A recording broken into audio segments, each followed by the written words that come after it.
You got to earn your liberation. Geechee, you want to try to read through an intro of our guest, and do you want to unmute and read an intro of our or intro our guest?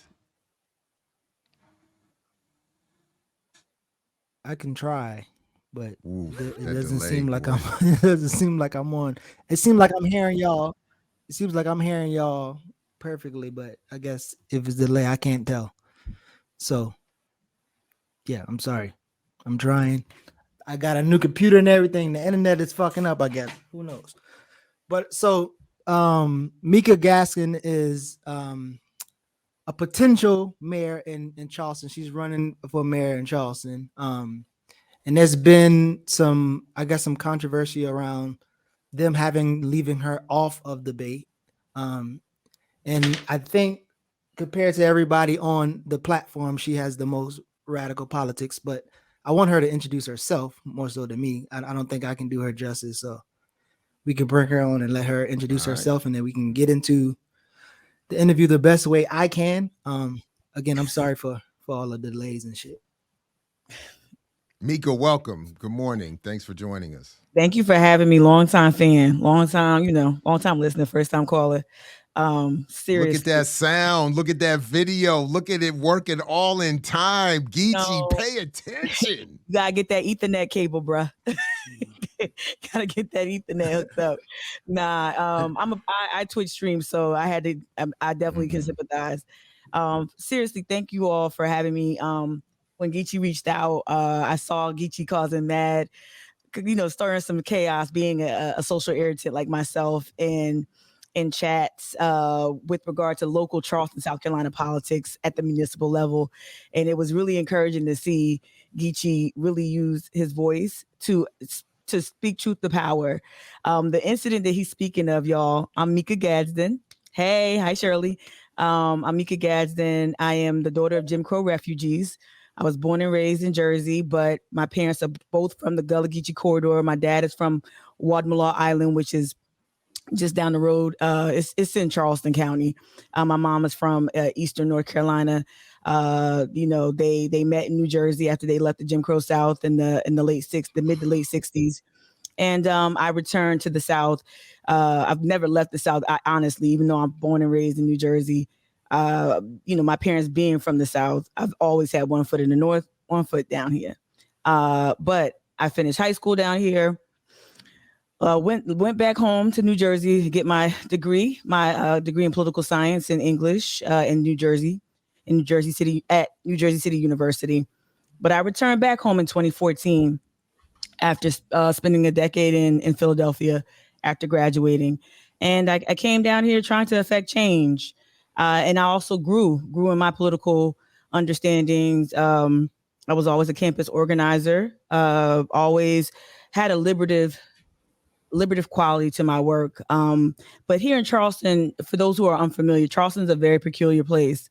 And not just because John C. Calhoun said that one time.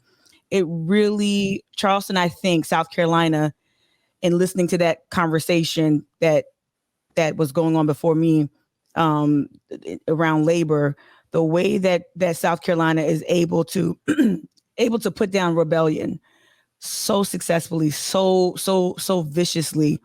I think it's had such an impact on us and our political education and our understanding of who we are. We've gotten so far away from our liberation ethos, our traditions, and that's not to denigrate my people.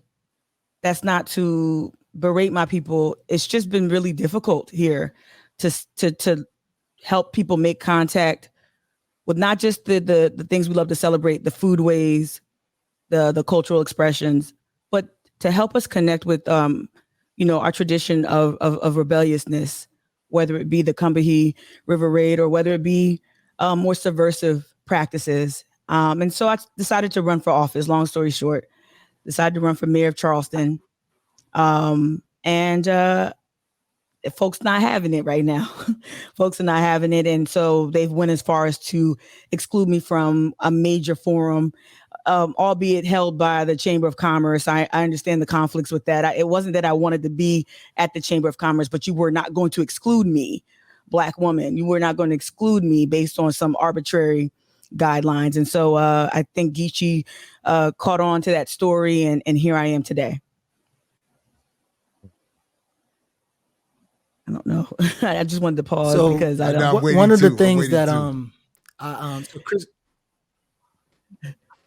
I'm sorry. I'm doing my best, yo. But one of the things that happened was I guess a mutual sister, Chris Kalin, who's also kind of interconnected with Charlemagne as well. I think she is kind of inspiring to be the next Charlemagne of Charleston. But so she interviewed this guy Clay. He's running for office, and so I watched the interview, and I just couldn't help but to write something. So I end up writing things and kind of show that he's connected to Jim Clyburn and some other stuff. But one of the things, he's a military, ex-military person as well.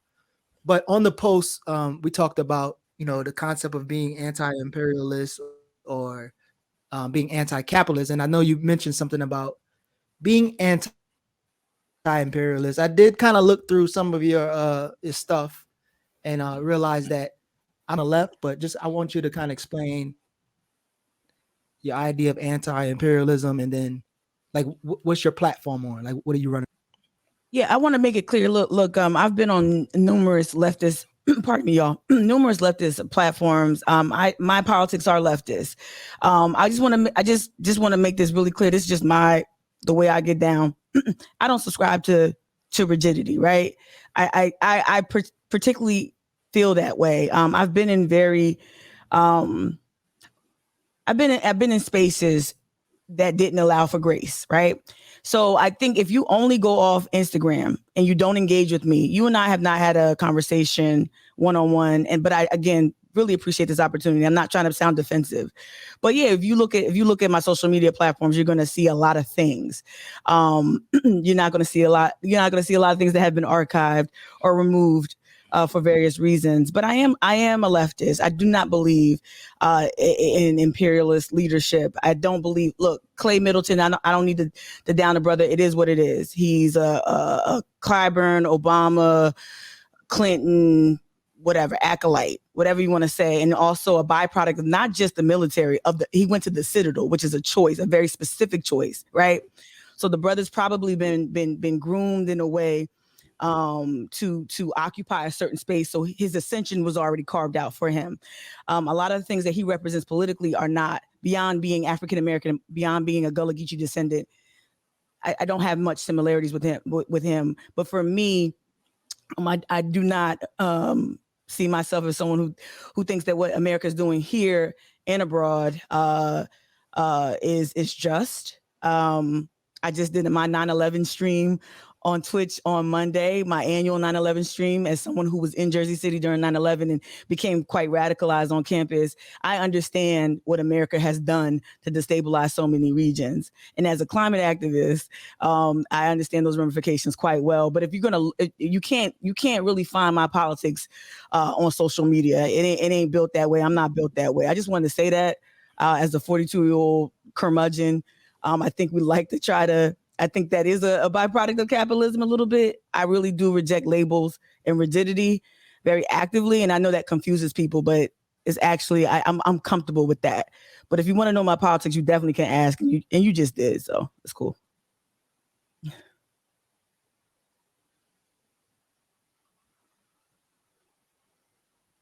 So what kind of change in Charleston do you see possible being made from the mayoral office, and what made you target that particular seat as opposed to any other formation? Well, I chose other office. Yeah, I've used my platforms, but be it Twitch, Instagram, maybe in early days, less Facebook. I don't really do Facebook right now. I've used my platforms to help people kind of participate in a democracy, right? Whatever that is, right? Whatever that looks like right now.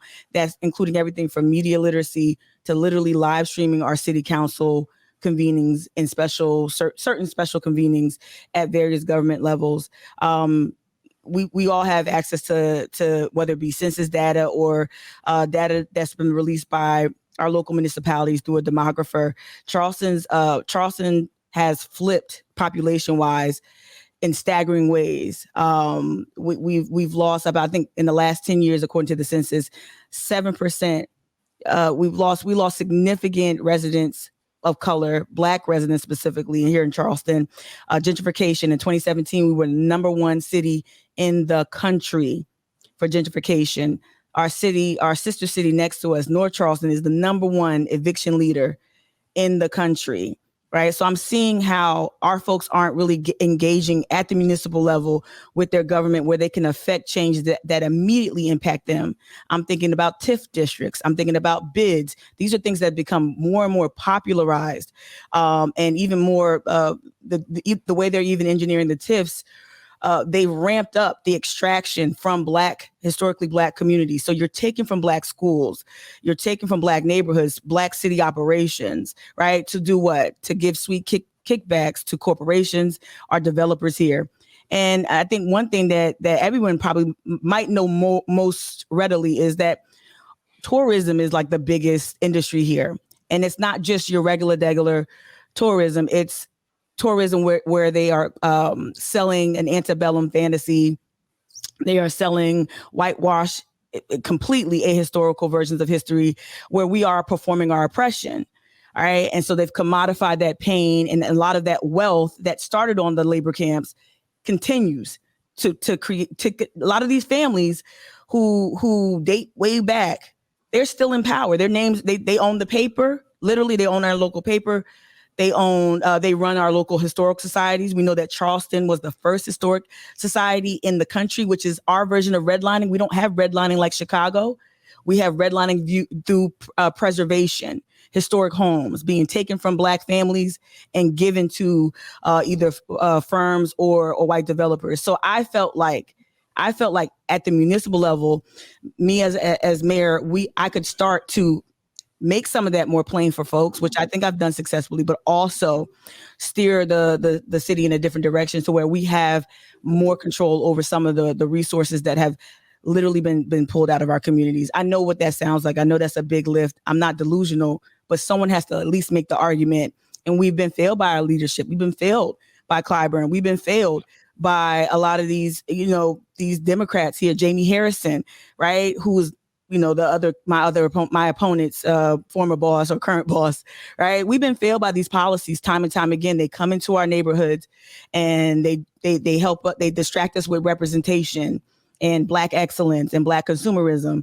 Meanwhile, Clyburn has made many headlines, ProPublica, Wall Street Journal for the corruption that he's been responsible for. And so I've seen these policies really devastate our community. And I really want to affect change at that level.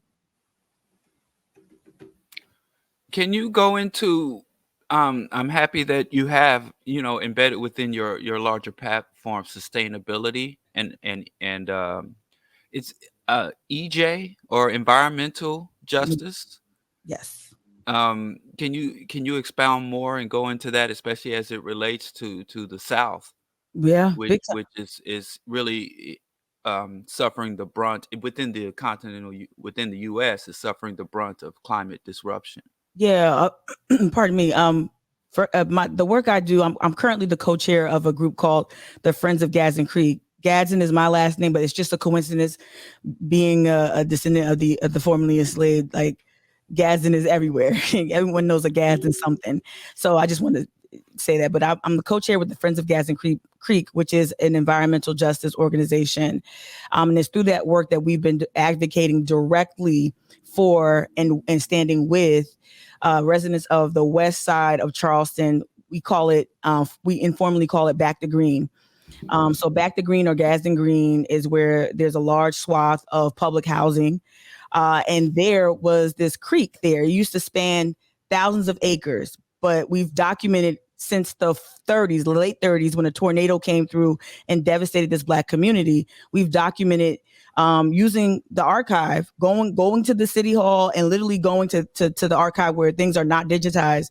We've been able to document the pattern of taking the city has the city has created with regard to this specific area. Now it's rampant, but on the west side, they literally dumped on Black people. They literally visited an ecological disaster on Black folk over time and documented it very well for us.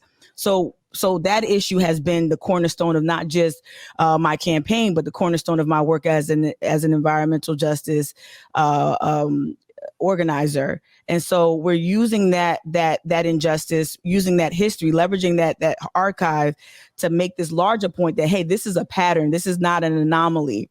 And so it's really important. I heard you talk about some of the labor disputes and what folks are trying to lobby for in terms of protections, and how it doesn't include things like the environment that the workers are exposed to. A lot of those practices, a lot of the principles involved in the Gadsden Creek issue, or the developers are literally a part of other deals going on in Charleston. There is the Scout Motors deal. There was the Sweetheart deal to Google, where Google opened up a data processing plant where Charlemagne, I don't like the name check Charlemagne, where Charlemagne is from, Moncks Corner. You'll never hear Charlemagne talk about that Sweetheart deal where Google came in and actually got access to all this water. They made a Sweetheart water deal. And, they take they extract all these resources, and we know how labor intensive or energy intensive data centers can be. And so we're trying to connect the dots. Me and my fellow organizers and other climate coalitions, we're trying to connect the dots between capitalism or industry and how our neighborhoods are reeling environmentally from some of these practices in a right to work state that is very hostile to unions. It's really difficult, but we've scored some victories in this state, like that Google processing plant in Moncks Corner. The Alphabet Workers Union, had a major victory in 2021. Depending on how you see victory with the labor unions. But I'm just really proud that that at least that of the work that I've been able to lead in that regard. Okay. Also, which I've been confronted with myself, quite a bit, and in terms of left and radicalized Black people and electoral politics. It's very difficult to get Black people in general and the Black radical left and Black revolutionaries specifically to see the value of engaging with electoral politics and the electoral system, and that's from both running for office and also advocating and implementation of government policies. So can you speak to the value and efficacy of the left within the established status quo, political status quo, and even whether or not there is any value of operating within the two-party system duopoly that dominates U.S. electoral politics? I think that last part is one reason why I jumped in this race versus any other race. It's a nonpartisan race, which I know is still we still have party bosses in these nonpartisan. The Democratic Party is kicking my back in right now. Not the Republicans, the Democrats. But yeah, no, you're right. I had robust conversations about this with other leftists. There are even some factions that I respect and admire for a lot of the work that they're holding right now who have not engaged my campaign for whatever reason. But I suspect it's because of what you just lifted up, right? They see the limitations of affecting any change at the municipal level. I don't look at it I've never looked at it as a silver bullet or some sort of panacea. I just think this is one more tool in our arsenal. I think we have to build power somewhere. Charleston we're losing Black power in a place where Black consumerism is being lifted up as justice, right? Buy Black, buy back the block, gentrify your neighborhood before they do. All these cockamamie, just outright foolish things are taking the place of justice and liberation. And I just view, especially at the municipal level, where again, these TIFs are being crafted. These bids are being crafted. Right now, we have Moms for Liberty wreaking havoc on our school boards. Right, these local elections really do matter, and they do impact us more directly. So for me, again, it's one of the reasons why I chose this race. As someone who worked in politics, my first job out of college was working for the McGreevey administration in New Jersey. And if you know who Jim McGreevey and Regina Thomas and all of that, and there was a whole Pulitzer Prize winning Star Ledger article on that administration, it was wild, right? And I saw the limitations of the big blue machine in New Jersey, South and North. And so like, I have been jaded. I have become disenchanted with politics. I have my degree in poli-sci and half a master's in policy. So I get it. But I really think here at the municipal level, we can impact change. So I would never make the argument that this is the only way to go, or this is the best. It's just one. I've been an organizer. I've been an educator. I've been so many things. This is my first time running for office, and I just feel like someone has to start making these arguments and start drawing people's attention to what's actually being taken from them. Right on. Appreciate So just quickly, two quick questions from me at least, and then if Geechee can get back in, please do. But one is Al Unique and other, I thought raised a good question in the chat. What kind of help from those outside of your area would you be looking for? And then my other question is, to what extent is there this sort of grassroots networks of organizations in Charleston? I'm not familiar with the city at all. Right. Beyond just electoral politics, but yeah, go ahead. I think following the summer of 2020, following that specific, if I should just start there, I just want to answer that last part first. We saw a huge rise in what I feel like really, really solidly left, or better than what we used to have, but a lot of great leftist work coming out of. So we have a local BLM chapter that is independent, that's always been independent. That's run by Marcus McDonald. We have the Low Country Action Committee. They're very, you might want to have them on if they haven't been on yet. I think that might really be a great fit. Low Country Action Committee is doing amazing work, mutual aid work. They stand in solidarity with other areas, other Black communities throughout the world, and done some really great work. There is a People's Budget Coalition that's comprised of a number of groups as well that are working to get more transparency from our local police. That's another reason why I'm running as well. We don't have transparency on the police budget. It is literally the largest line item in our budget, yet we don't have any access to information. So there are groups currently trying to affect change. Again, I just want to underscore for people who are unfamiliar with Charleston, the oppressive forces work very hard to keep us all disjointed, and sometimes we all get caught up on personality conflicts like other places. But the work is here. You just have to seek it out. You really have to seek it out. How people can help? Yep, there you go. How people can help? I'm under resourced, but that doesn't mean just money, right? Amplification. Being here today was awesome. Again, no, I don't perform my politics in the ways that I think people tend to want to see, maybe in ways I used to. But I assure you, if you have dialogue with me, if you don't just jump in the comments, but you literally just say, "Hey, Mika, can we talk? Can we chat? Can we email?" I'd love to start a dialogue. If there's something I got wrong, I want to be held accountable as well. But people can help by amplifying my campaign. I am very under-resourced. That's what they will write in the paper. They might not write all the other work I'm doing, but they'll definitely write how much money I don't have. And they use that as a way to keep me out of some of these debate spaces and forums. And I want to say this too. I'm not a victim, right? So while they were busy keeping me out, I've created spaces. I've created a myriad of spaces where I brought in the community, where I brought in my LGBTQ folks, and caught hell for it here from Black folk. But I've created spaces, grassroots space. This is a grassroots campaign, and all of my help is volunteer based, all of it, 100%.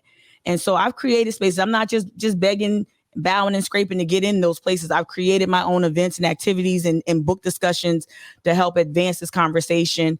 But amplifying my campaign, trying to dialogue with me on a more meaningful level really helps. But of course, if you can donate $5, votemika.com is the website, and I'm at Vote Mika Gadsen on Instagram, where I'm most active. Right on. We'll definitely, in fact, I'll do it now so I don't forget. I'm gonna add the your website to the show description. Thank you. So that folks can follow up afterwards or during the show. And that is vote Mika.com. Oh, vote MikaCharleston.com. No. Sorry. Oh yeah, Charleston vote Mika. Future. VoteMika.com. Try to keep it. Yeah. I was about to say, that's about to get complicated. Charleston, I gotta put all the numbers playing. But I guess so Mika, you mentioned Low Country Action Committee. Are what kind of coalitions are you a part of? Like, are you doing work with them or other organizations that you can mention? I know you talk about Charleston Activist Network, but are they really closely with in Charleston? Well, so I run Charleston Activist Network. I created that coming out of the 2016 politics, 2016 everything. I want to be in community. I'm not in community with Low Country Action Committee right now, just to be candid, but that doesn't mean that I don't support the work. I've always supported the work. Other coalitions, I'm the co-chair with Friends of Gadsen Creek, which is a multiracial environmental justice group. Where literally this is what makes me also unique among the other candidates who are running. Right, it's not just that I'm a Black woman running. I'm actually, walking the walk or walking the talk. I'm actively a part of a lawsuit. So we're suing one of the city's biggest developers, West Edge. We're suing them to force the city to rethink the way they're developing that area that I mentioned earlier, Gadsen Green. So when you ask me what coalitions I'm a part of, I'm a part of Friends of Gadsen Creek. I'm a co-chair there. I stand in solidarity with Low Country Action Committee. We've tried to dialogue. It hasn't happened yet, but who's to say? And they have their own right not to engage for whatever reason.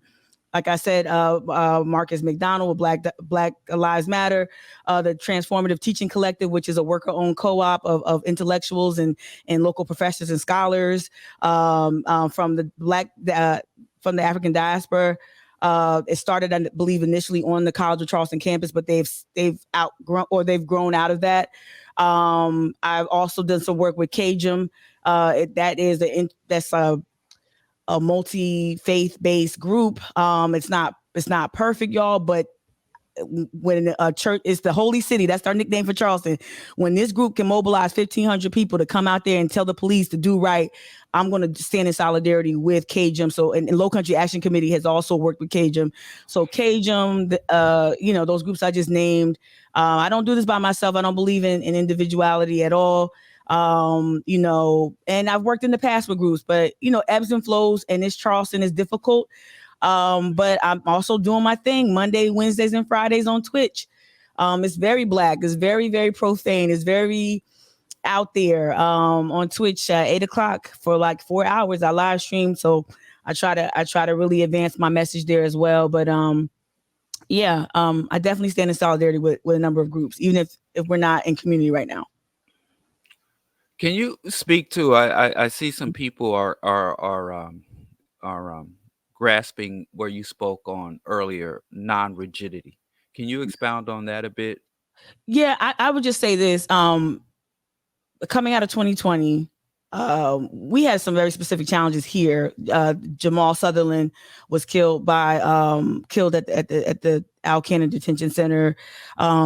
There were some other extrajudicial killings and whatnot. And so as we tried to organize around those issues, I saw left factions, and I get where it comes from, right? We need to protect ourselves.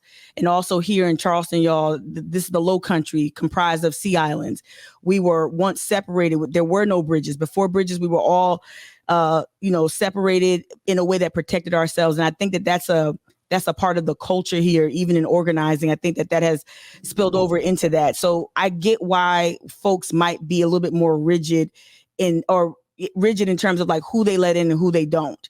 But what I've seen here is more of an emphasis on that discord and less on like, well, where do we find common ground, right? So when you have a group that is comprised of a number of Black churches, AME, Baptist, etc., and also some synagogues and some mosques and Cajun, all those groups in that network do not get along, but they're able to, again, mobilize 1,500 people to show up and challenge the police, and 1,500 people to show up and challenge our local municipalities on where they stand on environmental justice. We haven't gotten back to that yet. And so when I said rigidity, I mean rejecting like, oh, well, she didn't get this right. Or, when we worked on this thing, I didn't like the way, that person did that, in this one instance. There is personality conflicts. They occur. It's cool, but we got to work through that. And and I think that we're just having this problem right now in Charleston. So what I've done is try to reject rigidity, where we mark people off or we cast people aside whenever the slightest infraction occurs. So that's what I meant by that. And I've just been really studying other movement periods where people did not get along, but some of the more important work that we've ever seen in this country has happened, even among discord. So I'm just trying to get away from the little pettiness. I don't know if that's just me being old though, because I'm 42 and I'm like a lot of organizers are just younger.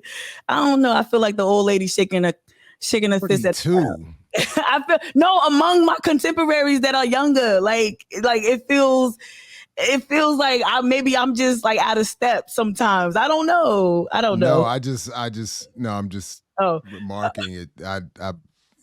You don't come across like I'm 42. Like, like that's what I was saying. Like you look 24.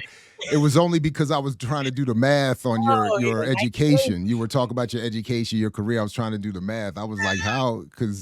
But I would not have come up with 42 at all. Oh wow, thank you. Anyway, right on. Anyway, Geechee, I'm worried about asking Geechee. But Diallo, did you want to jump in? I didn't see. I thought I saw you turn. No, I don't have. I'm good. I wanted to make sure Geechee got a chance, so I'm gonna stop talking and wait for the delay.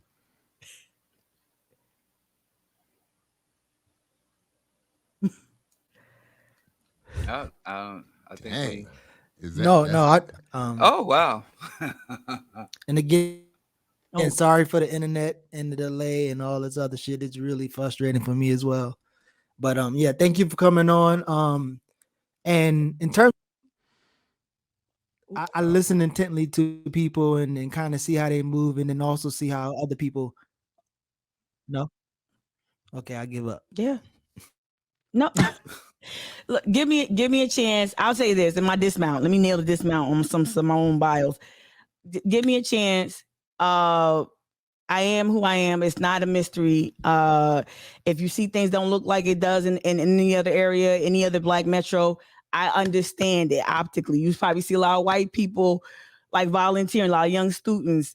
That's doing the best I can. I am who I say I am, period. You can Google it. You can check it out. You can get in my business, but please give me a chance. I've been doing this for a relatively long time. And Charleston is a very different place, y'all. Please come down here, help radicalize this place, please. Please come down here. Diallo is saying no. I don't mess with the South. What I tell y'all, I keep telling y'all, I only want to be with wire rim glasses, latte and chai sipping white folks. I can't deal with them Southern rednecks. Yeah, man. It's the difference. I'm gonna be in the Northern vanguard fighting against. I'm with you. I'm with Diallo on that one because them real white folks I met in the Navy were too much. It's too much. I don't want no parts of it. Part of the Northern Metropolitan Front of the Black liberation struggle. Y'all can have them Hoss and Jim Bob. Yeah. Well, at least we know what they are, though. At least they are. Okay. Yeah. Okay. They're just a little bit too real. I need. Exactly. I need a few. Said, your family did all that work to get you up out of there, and then you go right back. That's what my son is like. I worked so hard to get my son out of situations. I need my whiteness like Geechee's internet. Right. I need it to be buffered and delayed. Right. I mean, it's true. You got that. Like You got I that said, 5G high speed. Right. Yeah, well, yeah. McMaster's kicking our backs in, but I'm Right. trying to hold it down. I'm sorry. I was with you up to that point. I ain't going down south.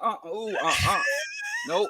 See, my people got us out of Louisiana and the Carolinas too, but I'm going to honor their sacrifice and stay up here. See, I'm when up, I was I'm at up the Hickory, yonder. I'm going to stay up yonder. when I was at the Hickory Ridge Village Board meeting this week, and the white dude called the black dude to step outside, I knew nothing was going to happen. I didn't even flinch.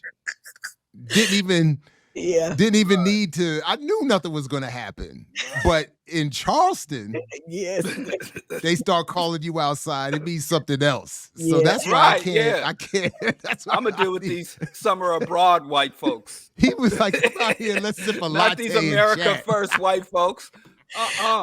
See, some of them came down. That's the ones that supported my campaign. Them lattes. Right. Yeah. That's what I'm fighting. Like, bring it on. Oh boy, you sound like my mom. She actually wants to go back up north. I'm like, what? Yeah. Right. Listen, you better listen to your mother. I don't know what they made it all the way to Jersey. I came back. You know, we got land here. We got land. Y'all, everybody talking about buying land. No, I go to farmers market. Like I go to farmers market. I don't go to farms. Oh right.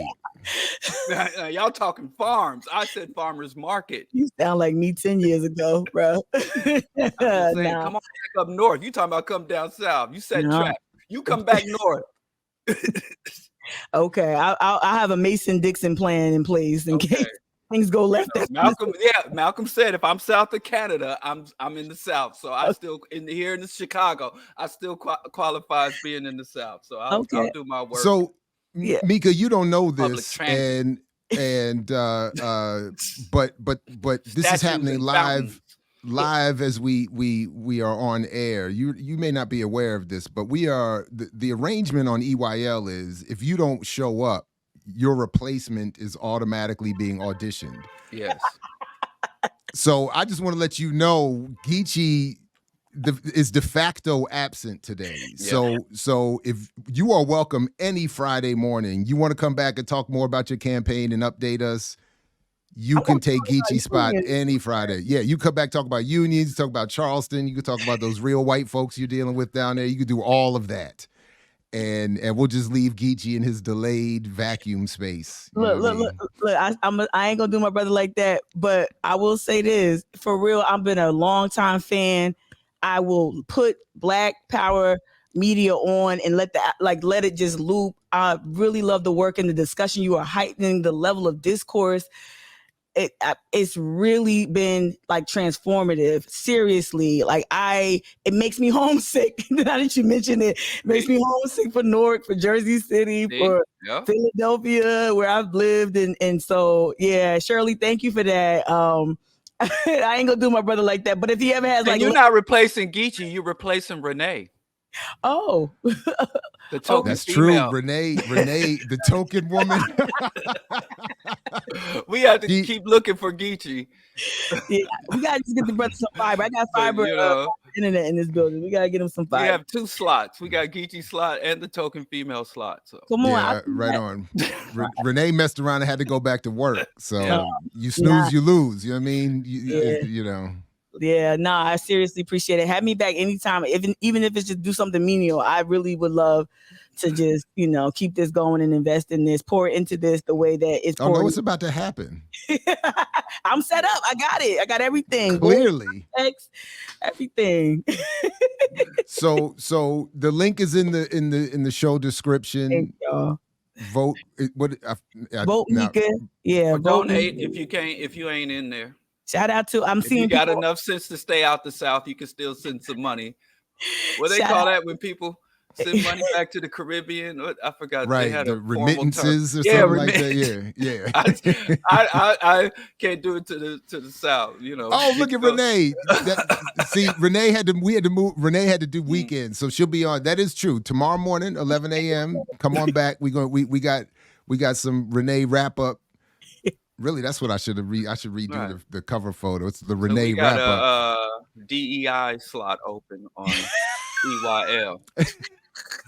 Acronyms. You know you sophisticated. You got acronyms. Can I tell you I love the Earn Your Liberation, because that Earn Your Leisure, I just want to say it. Yeah, thank y'all so much for being that counterbalance in that way. Yes, thank you. You're welcome. Thank you very much. And shout out to Kamal, who hates the name. So thank you, Mika. Really? For that. I didn't know that. Oh, Kamal hates the name. He All right, said every chance he gets. All right, Mika, take it easy. Bye. Peace.